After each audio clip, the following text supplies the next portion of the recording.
Hey guys, I'm gonna do a test here. Reset all this.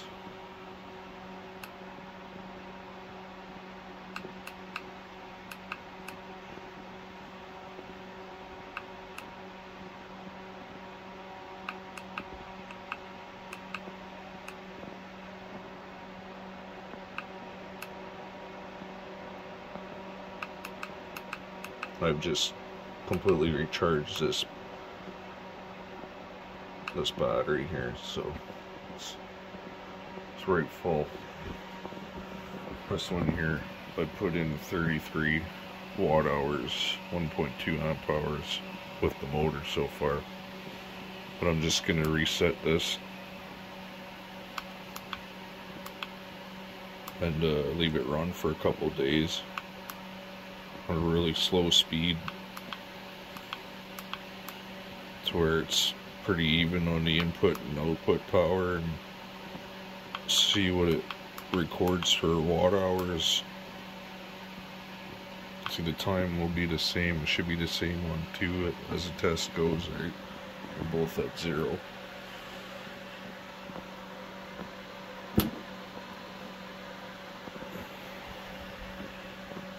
Also, I have this other circuit finished here now. I was just testing it out. The transformer here, 110 volts. Well, yeah, it's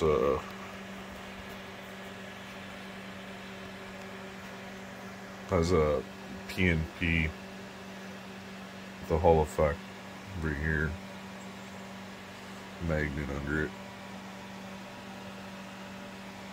and it fires this IGBT NPN MOSFET.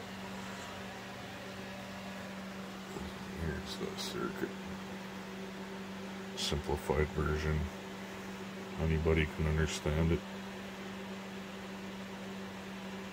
I don't have any of the outputs or anything on there, just basic, goes to the load. You'd have to figure out how to take your flyback off of it, which is pretty easy. You just put your diode here, facing towards the positive, so that would go to your positive out.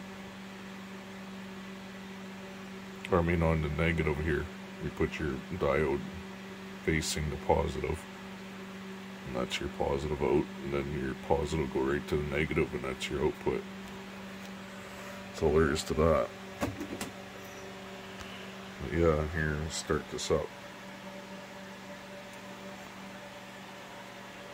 Haven't changed anything. All I did was turn it off and charge the battery, so.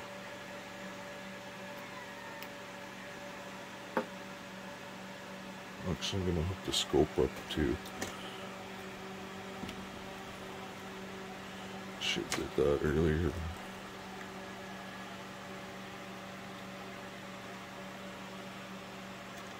I'll get that going after. Let's get this started.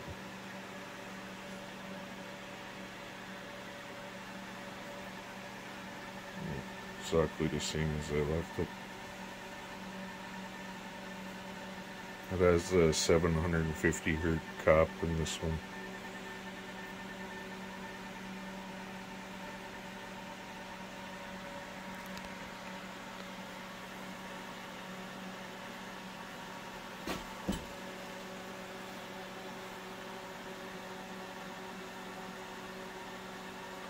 It's pretty even.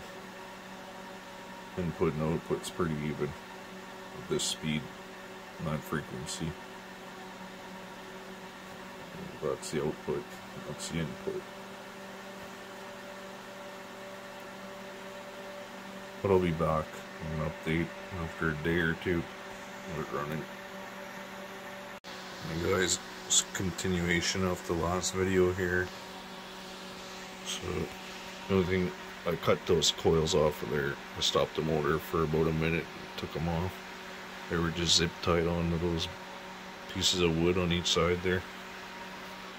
But I have another coil here. I'm just testing it right now up here. Just charging up that cap bank here, right? It's exactly the same amount of turns as this one. It's identical to this one.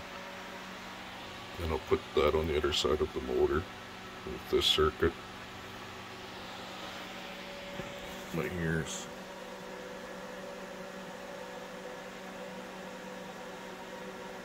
this one is a little bit further ahead, 1 watt. This is the input, and here's the output after an hour and 20 minutes. And you see, like, this one here will flashes to 0 sometimes, which stops this timer from clicking. That's why it's just a fraction behind this one, as you can see. Well, you can see it's not that far behind. If I hold it here long enough, you'll see this go to 0 sometimes. And that's why it's behind. So eventually there'll be a little gap.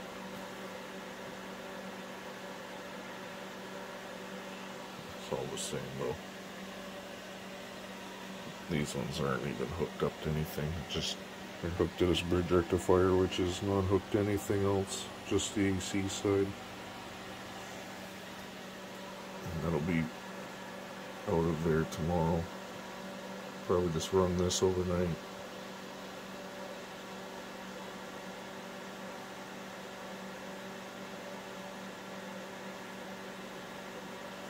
The milliamps per hour is over twice as much because it is drawing more amps, because it's half the voltage. Watts wouldn't matter.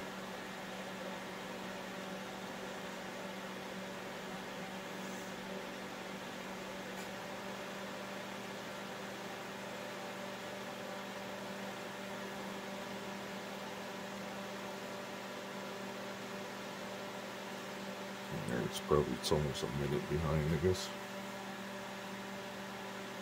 Yeah, it is about a minute behind.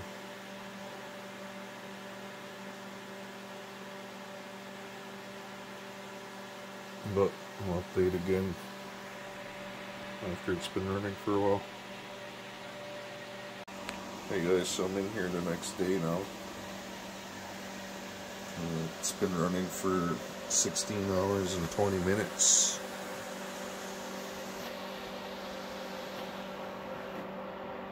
Nothing's changed. I haven't been in here. I just came back in here now. 16 hours and 20 minutes. This one's fall back to 16 to 04. 16 hours 4 minutes. And that's, like I said in the last video, is because this here sometimes goes to 0. As soon as it stops registering power going in or out, the clock stops.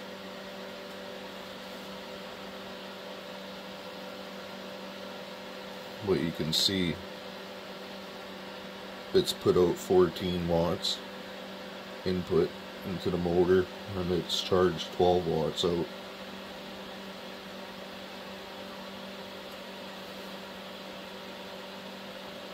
Which is a really high efficiency. Like really high. It's almost 1-to-1.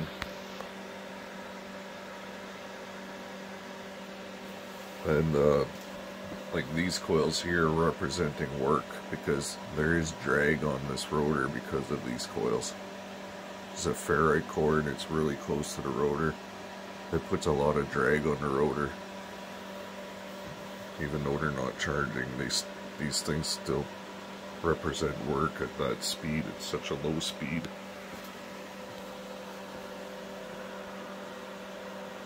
Not much, but it is something, considering there's only a watt going into the motor and you're still almost getting a watt out.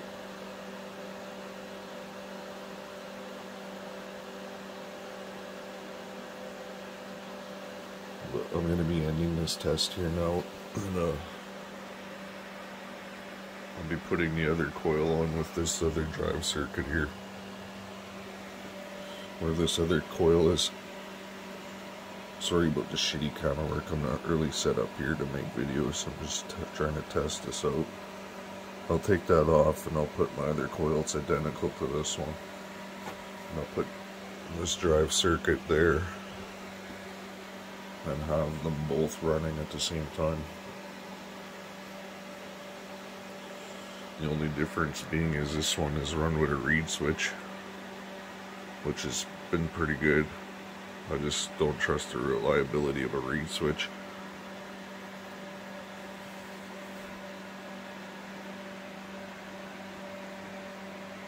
It's the exact same MOSFET, IGBT, exact same driver circuit. The only difference being there's a PNP transistor here, which is turned on by the Hall effect, which turns on the NPN IGBT down there. A little bigger heatsink. This is just your basic circuit here. It's the exact same circuit without the driver circuit. It just has the on-off function with a reed switch.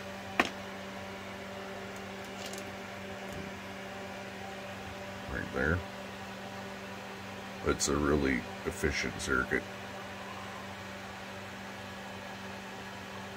Has one big Schottky diode, 5 amp diode. And that's it. A couple resistors. Typical flyback capture circuit. One diode. It's a really efficient circuit. It's one of the best I've seen so far from what I've made. Yeah, I'm gonna shut this down anyways. Last look, 14 watts and 12.